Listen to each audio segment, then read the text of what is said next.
Hello everyone, winter is here. It's that time again. Episode 2 of Season 7 Game of Thrones aired last night and we're here to talk about it. Baroque? Wait, how you doing today, Kevin? So, what did you think about last night's episode? Oh my goodness, again, this is just heartbreaking to me, mostly because this is the first time I have to now wait per week to see the next episode. I'm just so used to binge watching the show. Next week we finally get to see Jon Snow meet Daenerys Targaryen. But that's just next week. This week, what did I enjoy? Arya Stark got to learn that Jon Snow's still alive, so now we see that she's going to Winterfell. Yes, finally some more hope in the series. Mm-hmm. And Hot Pie returns, one of the few recurring characters still alive in Season 1. Yeah, that one actually really cool. I don't understand how he is, to be honest, but... Well, they'll probably explore that more when he comes back. No, it's more like he's been out of the way since Season 4, so that's why he's still around. At the same time, I'm also thinking but he's so easy to kill, so I'm thinking yeah, this ain't supposed to be. But it's fine because she also got reunited with Nymeria, her direwolf. Mm-hmm.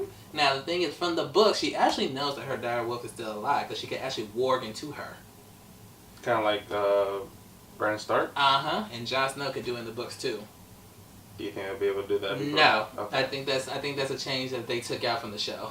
Okay, but you don't think they'll be going? They won't do that until the show's over. Maybe before the show's over. But I think more like that shot was for because one of the names of the seventh book one of the names that's supposed to be the name of the seventh book was supposed to be A Time for Wolves. Mm. So when you saw all those wolves gather around her, it seemed like to me a homage to that.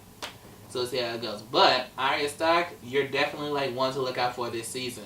Mm-hmm. Along with everyone else, of course. Now, Daenerys, Tyrion, and everybody getting together planning their takeover at King's Landing. You know, Arya Sand and Olenna Tyrell, along with Varys and all that. Oh, so much coming together.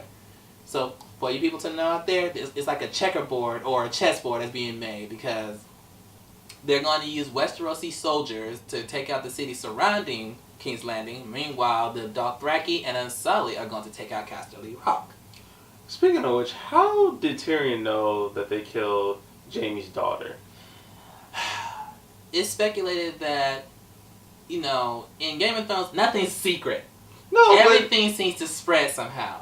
So you have to understand, in Season 6, Jaime and Cersei realized she died from poisoning because they knew they linked it back to the kiss that Arya gave her.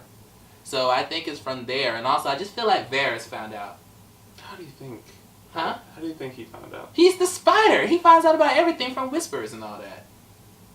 His spies and all that. Come on now. I mean, I'm not saying that that's not true. I'm just thinking how I don't know. All they did was share a kiss and then they left. They never talked about it again. So that was just one of those things that just made me think, how did y'all figure that out? But again, it's neither here nor there. It happened. They know about it. Right. Moving on to... Also, I think Olenna Tyrell might have found out as well. Mm. And possibly told him. I'm pretty sure she probably brought it up when they're all like, why would we work with you? You done killed one of my relatives with 100 scorpions, and you done killed innocent girls all to start a war, so you're really not very trustworthy. But we'll see how that goes. Right. Meanwhile, in Winterfell, Jon and Sansa are at it again. Boy, I thought she learned from the first episode when he said, don't you talk to me like that in front of all these people. She tried that a second time. She is still worried about Jon being taken advantage of by Littlefinger. I don't know. Why you think Jon choked him up down in the crypts? Because he's Littlefinger? It's because Jon understands that there's something about Littlefinger that you just should not take lightly. Yeah. And honestly, if you notice it was kind of like back in Season 1 when Ned Stark choked him up when he told him that Catelyn was at the brothel. Mm-hmm. It was kind of funny. Granted, do we think that Littlefinger is on their side?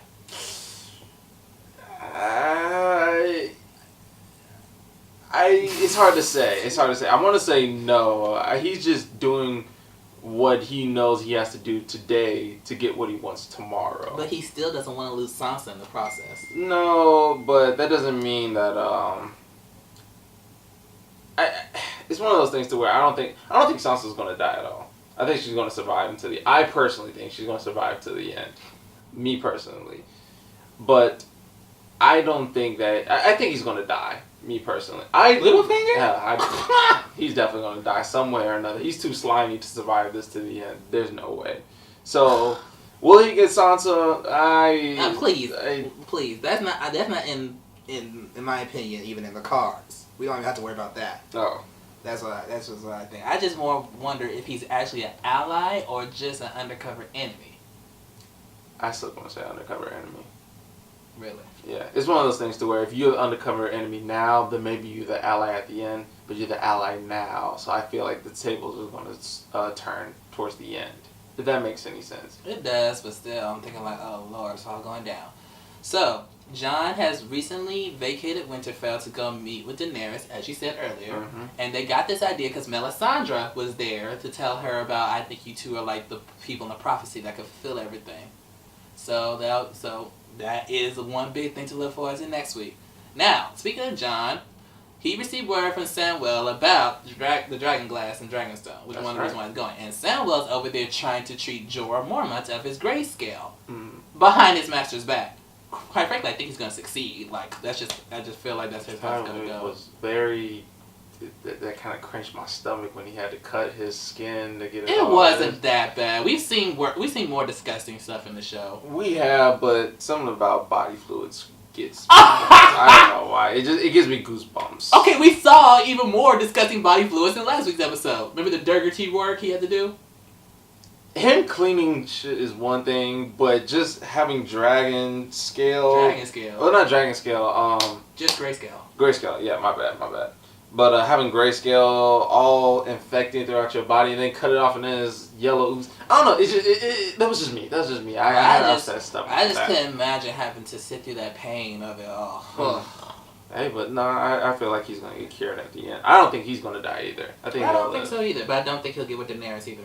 No, I don't think... No.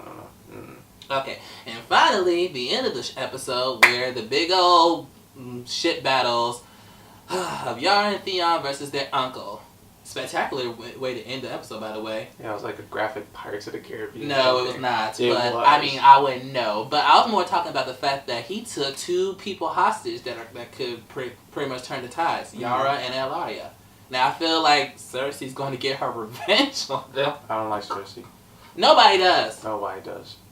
As we shouldn't. Especially after she got all the lords together and was telling them about the Mad King's daughter's coming to invade King's Landing and will ruin everything, and just exaggerated all the information about her. Granted, it wasn't all entirely untrue, but that's still her way of manipulating everybody to go on her side and go against Daenerys and all them, and I just hope they don't fall for it. Look, please. I feel like they are, but they'll soon figure out that, damn it, why did we listen to this bitch? They should know that already. Granted, she is in power. She is in control. At the same time, y'all supposed to be tricking her. Not she tricking y'all. I don't know what to say about that one. Okay, and then Theon apparently became a coward and jumped ship and... No. I'm thinking about that one. I don't feel as if it's cowardly. I feel like he came up with a plan and we just don't know it. I mean, I can understand it too. If he somehow kept up with that ship. But that's why I bet you he did. How did he keep up with the ship in the water on a floating piece of wood? We'll figure it out in the next episode. Is he like Michael Phelps 2.0? I don't know. Maybe him not having to dig makes him lighter. I don't know. He'll make it somehow. Gosh. So wait, did Arya kill the King's the King's Landing? Not King's Landing. The Lannisters guards from the last episode. We don't know. We did not know. It was not said. Damn. Quite frankly, I don't think she did. But I want to know what happened at least. Hey. We might not find out till season 8.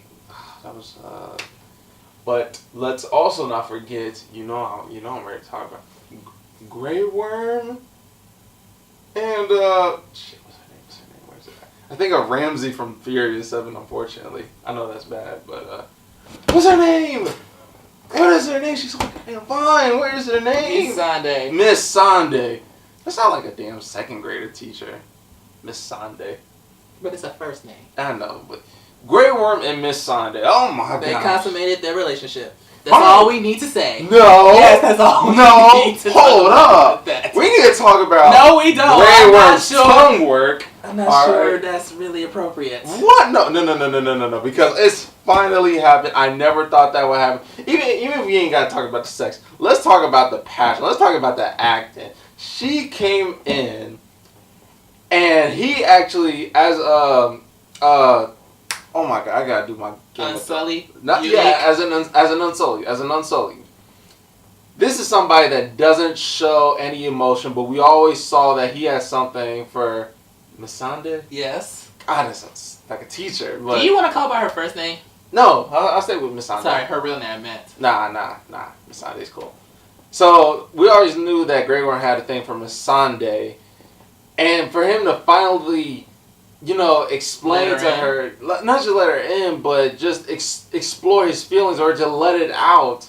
And to show her how he really feels. That's a part of Grey Worm we never saw. We always had speculations of it. We always knew that there was someone in there. Throughout season 4, he was always giving pieces of himself to her. He's just peeking. Man, please, he was revealing himself throughout these past 3 seasons. He had a thing for her, but we never seen him actually get his whole in season heart 5, out. we already knew they were in love. Yes, because when he thought he almost died, he said he was scared because he was afraid he would never see Missandei again, and they kissed. It was an unspoken thing. Huh? It was an unspoken thing. How? It is so obvious. It's obvious, but it just, we never had something like this for them. Yes. Not to this level. Think about it. How many Game of Thrones characters have we seen to where there's actually a real relationship or connection that we as the audience want to see succeed? Like Probably about 5. 5 people or 5 couples? Probably about 5 couples. All that comes to my mind is Tyrion and Shay, and we knew how that went. Okay. Do we count Grey Worm and Missandei? Yes. Do we count Jon Snow and Ygritte? I didn't care for her so much. Really? I knew she wasn't gonna stay long. It was like Jon Snow is about to lose his virginity, and he's gonna be like, "What?" And she dies. Like, please. It was my first piece of pussy. No. Look, she opened up his eyes to a world that he never knew about. Yeah, that's like anybody's first. What I mean is all like he always been taught that wildlings were one way, he saw that they were another. I wouldn't count that couple. What's the next? Okay, I hate to say this, but probably Cersei and Jaime. I don't know. Ever since the first time I saw that, I was like, But my thing is, like, I kind of feel like they deserve each other. That's not what I'm saying. As weird as it sounds. Yeah, as very weird as it sounds. It's like there's no one else for them. So, like, yeah. And the last couple I could think of was Daenerys and Daario Naharis, but that didn't go anywhere either. Well, it couldn't because she's highborn and he's not.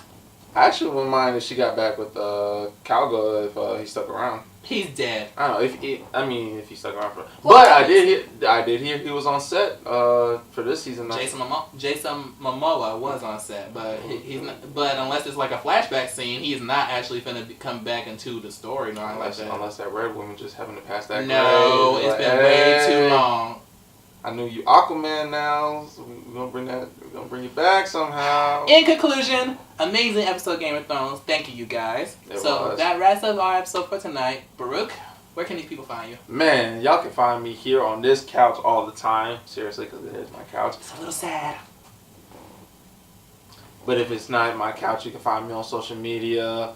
Twitter, Facebook, Instagram, Baroque, BROQE, BROKE. Yeah. And me, I'm Kevin Ware Jr. at Facebook. And that's it. That's it? That's it. I'm not doing anything else.